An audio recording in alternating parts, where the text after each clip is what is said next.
স্বৰচিত কবিতা কথা ৰাজেন বৰা, আবৃত্তি পিংকী প্ৰিয়া ফুকন। কবিতাৰ শিৰোনাম প্ৰিয়া। বুকুত এসোপা বোজা বান্ধি ডেউকা কোবাই কোবাই বিচাৰি ফুৰিছোঁ তোমাৰ দুটি কোমল ওঠৰ শেঙুলী পৰশ।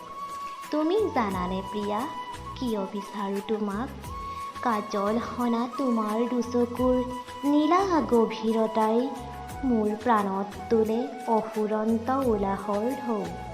দুলি দুলিকৈ দোলা দি থকা যৌৱনাসিক্ত তোমাৰ বুকুত স্পন্দনৰ লহৰবোৰত মোক দোলি থাকিবলৈ দিয়া না প্ৰিয়া। চাওঁ গোলাপ সনা দুগালত তোমাক আঁকি দিওঁ এটি সেউজীয়া মিঠা চুমা। কিহৰ লাজ? চাওঁ উদিত সুৰুজৰ সমস্ত সেন্দুৰখিনি পিন্ধাই দিওঁ তোমাৰ কপালত। তোমাক কিয় বিচাৰোঁ নকলেও চাগে বুজি পাবা মোৰ হৃদয়ৰ বতৰা।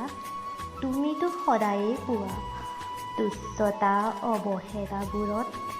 তোমাৰ মেঘালী চুলিতাৰিৰেই বসন্ত নামে মোৰ হৃদয়ত। ধন্যবাদ।